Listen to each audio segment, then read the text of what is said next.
Well, I don't care what anybody says. That was cold.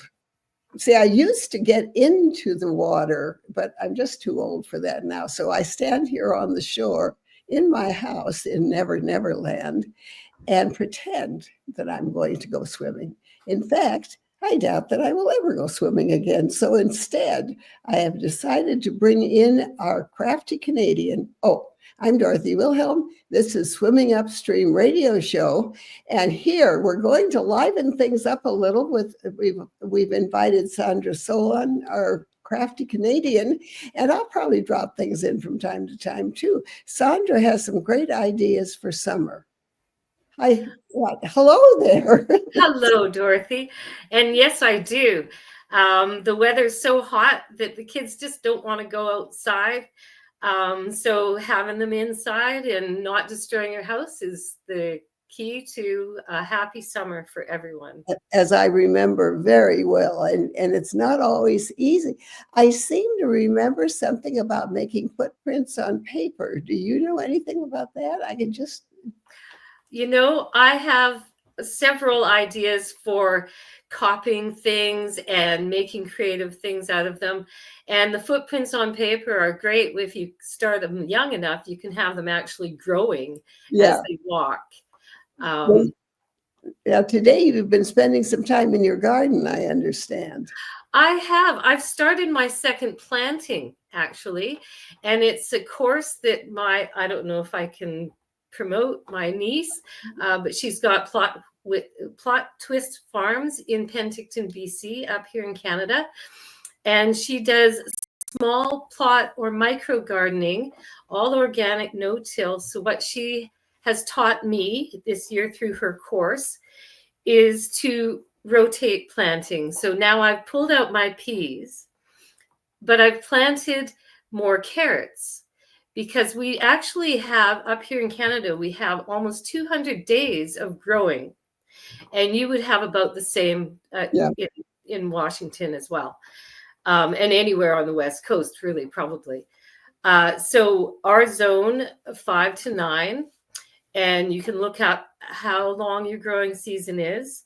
On the back of your seed packet will be a maturity date. So the time that you plant your seeds until the fruit or the vegetable is mature. So I've got most of my carrots are a pretty good size, but because I've got an empty spot where the peas were, I'm going to plant more carrots. So by the time I finish the carrots in my garden about the end of August, will be all pulled. My new carrots will be starting to grow in the pea department, and we can really go until the middle of October. Wow. Before it frosts, especially with carrots and hardier vegetables. You really enjoy your garden too. I do. But I only grow what I will consume.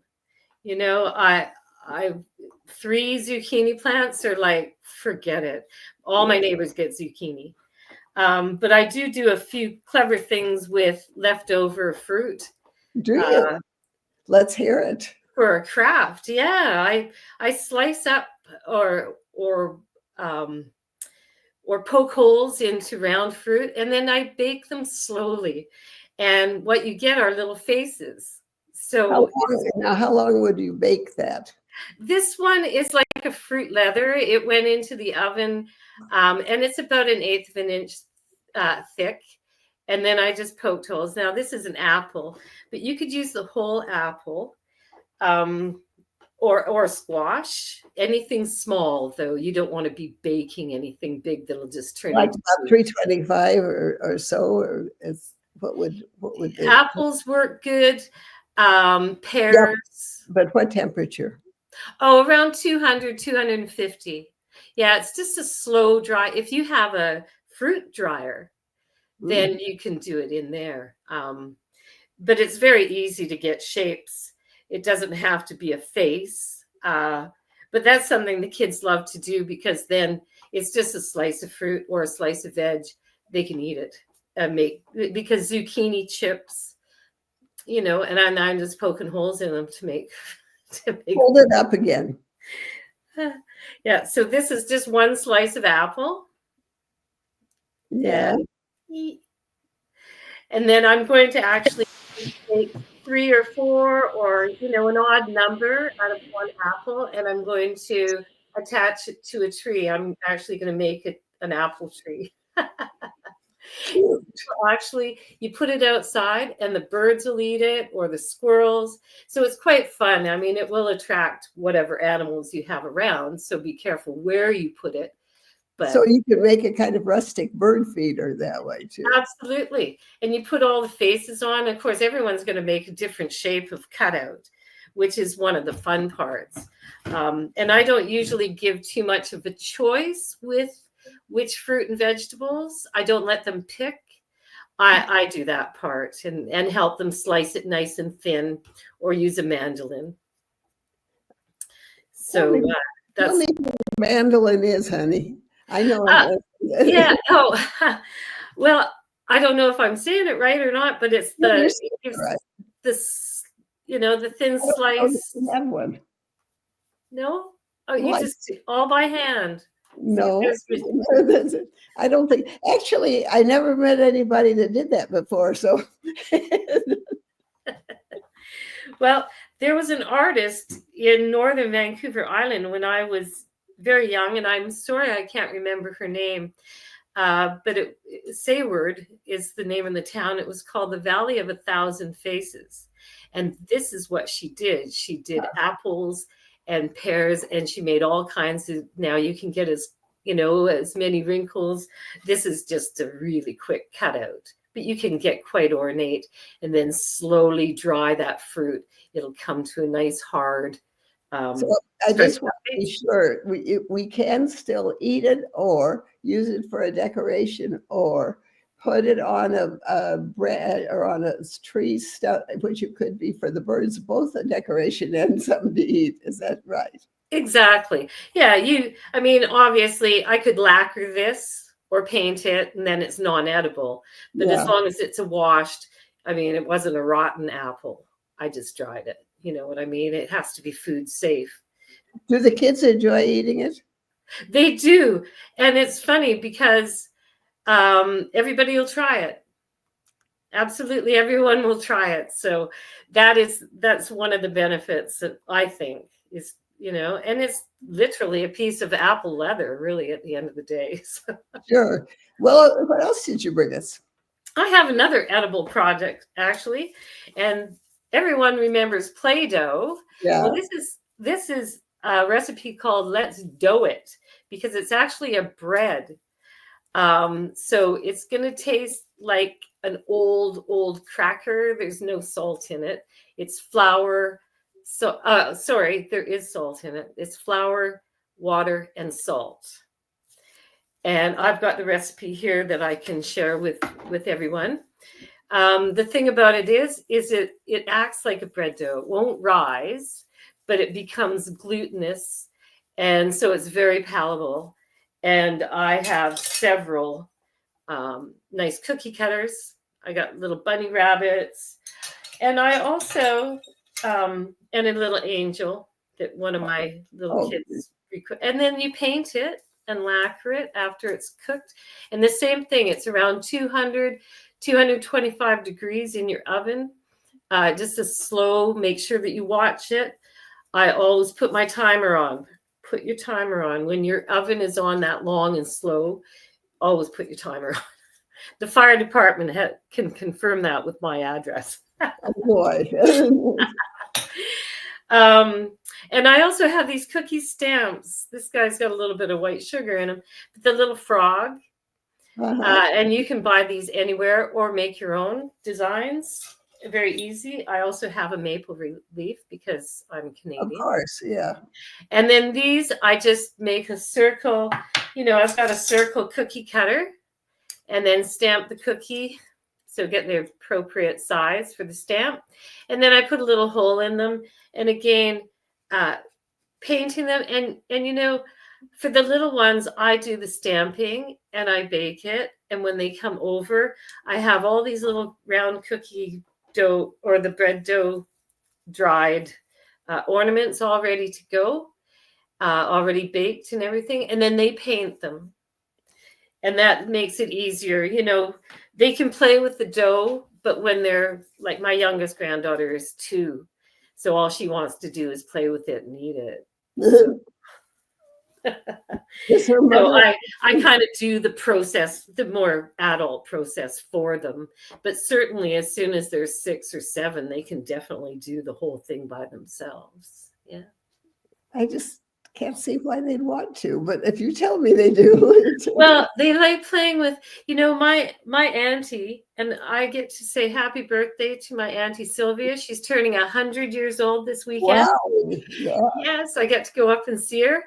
And she was the one that always had a box of kitchen utensils. She never had a toy box. It was always wooden spoons, rolling pins, tin pots and pans, and yeah, and so every time we went to her place, we just pretended to. And I mean, I'm sure the poor cat got rolled with a rolling pin a couple of times. Well, that's a really good hint if you've got little kids in the house anyway, because they love to play with the. You know, and yeah, and a lot of kids like to cook, and this is 3 ingredients and nothing's hot.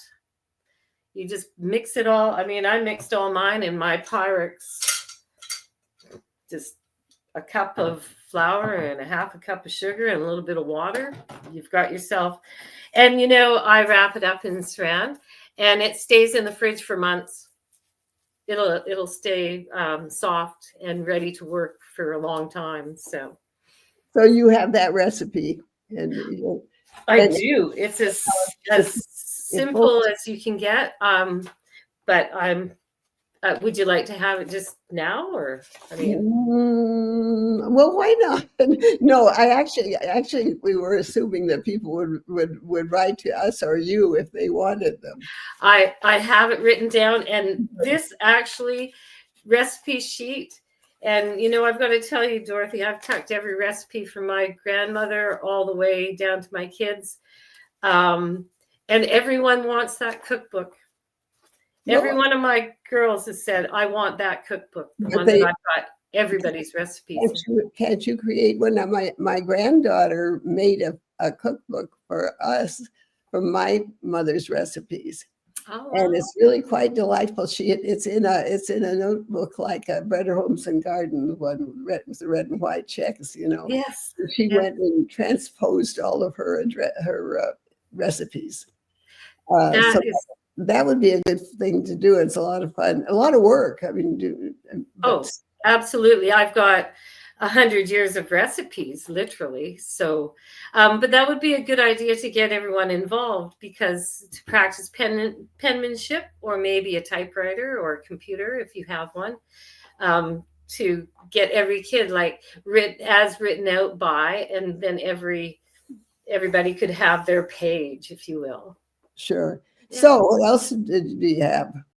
Well, I love to paint, and all my kids like to draw. So my last one, well, not my last one, but the next one, I've had everybody draw a cartoon character or some sort of character that's about the size of one of these small canvas boards.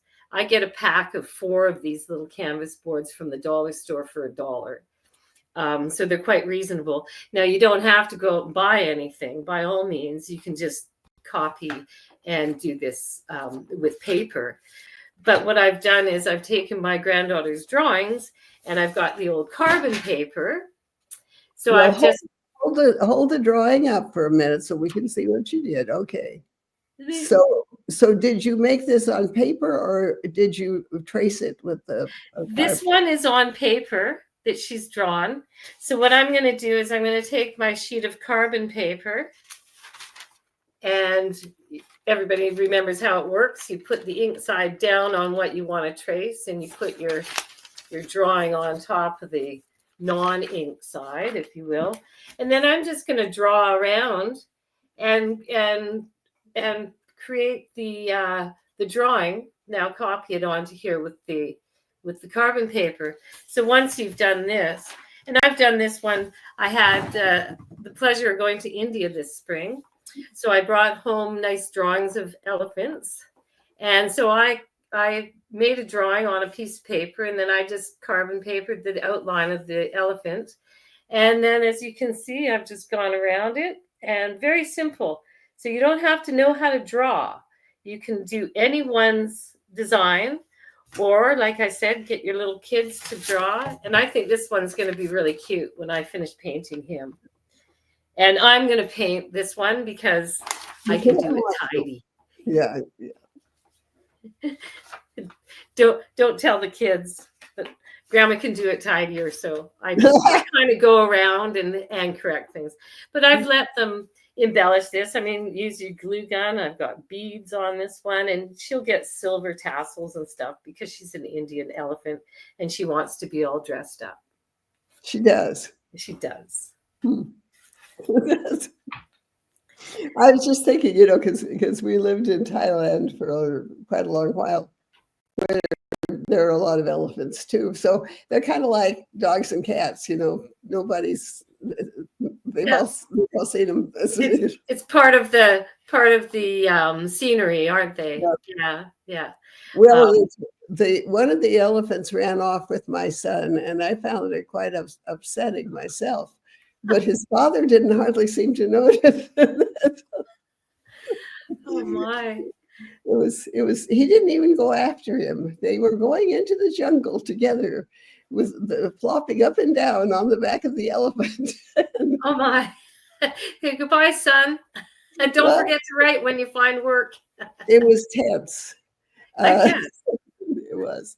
So now I know that you have those. So those are all good, and we are lucky to be able to get the directions if people want them out. And either and they can send them to us, or they can send them to you, or they can send them to both of us. What do you prefer? Whichever. I'm quite willing to read and respond to whoever reaches out. I'm Crafty Canadian. Sorry. Crafty Canadian Studios with an S at gmail.com. Are you famous yet? Well, in my own little circle. I know about that. The people in my house really love me and like me, and they ask me for favors all the time. So yes. That's because you're very lovable. So, you had something else to do with a soda bottle. I do. And my kids, when they come over, the grandkids, they love pop, but they're not getting a can of pop. So we buy the no-name brand in the 2-liter.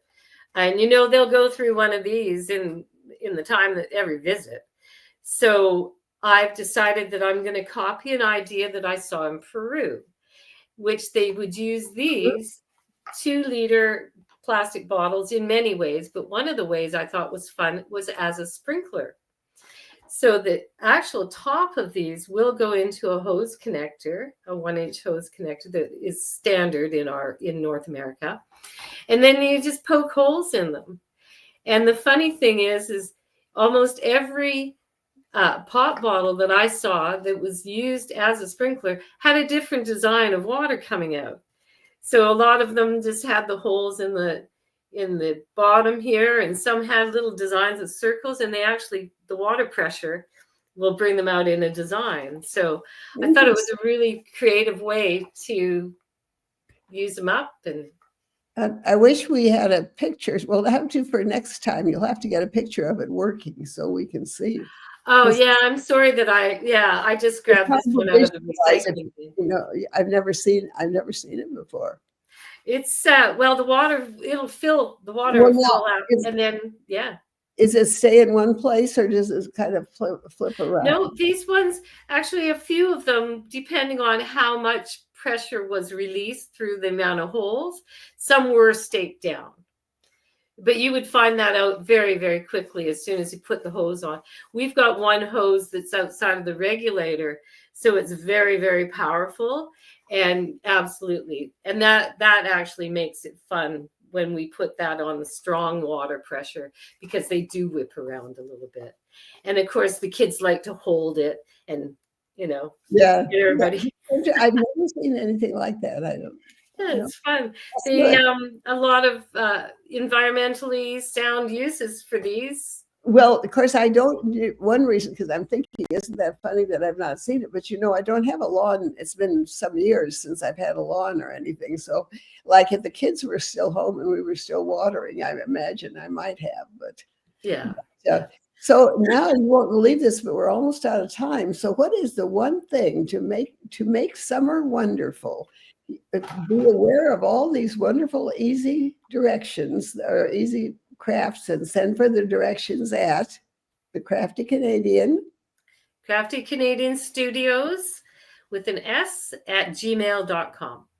Gmail. Okay, and give a last bit of advice. What can you always do? Pretend the kids run out of things to do and they're all sitting there looking at you. What are you, and you have made the mistake of letting them know that you will be able to think of something. That's the trouble. Well, I can run into the bathroom, close the door, and start crying. Yeah, but you wouldn't do that. The thing is, it can be the simplest thing. And that's what I try to do for myself and the kids. Don't make it complicated. Don't make it expensive. And go back to basics. The kids have so much technology around. I try to bring out things that are the simplest things that they've never seen before, like the typewriter, the carbon paper, Play-Doh. Who does that kind of thing? And then it teaches them to, they don't have to rush to the store or go to the cinema. So as far as crafts go, I can make something out of anything, but the best ideas come from the simplest things. That's really just don't overthink it. Don't stress out thinking that you've got to rush up and buy any extra ingredients or anything that you don't have around. Pinterest, Google, all of those. They're great tools for us to use, especially our generation and older, because we're not used to having all that wealth of information. Yes. Oh, I have some pipe cleaners. Look it up. You don't have to think of all these ideas on your own. That's a really good idea. And I absolutely never do that because we never did. That was because we couldn't. But I never do. So that's very interesting. And use those tools because, the best thing for an artist is to go back to art school, because you're with all that creative energy and you bounce things off of each other. No one has come up with all this on their own. And we do this as the little tease now. Sandra Solon, the Crafty Canadian, is our regular arts and crafts person. And if you would like directions for today's crafts, you can write to her. Let's see if I can do this. The Crafty Canadian Studios s.com at gmail.com. At gmail.com. You say it now. Crafty Canadian Studios at gmail.com. And if you would like to have or see a copy of today's show again, you must have a friend who'd like to see it. You might have several friends who'd like to see it. And we could use, they count you. So I would love that. Anyhow, you will find us at itsnevertoolate.com. And if you want to write to me, it's Dorothy at itsnevertoolate.com. So that's as good as it's going, kid. We'll see you next time. Thank you so much, Dorothy. Bye now.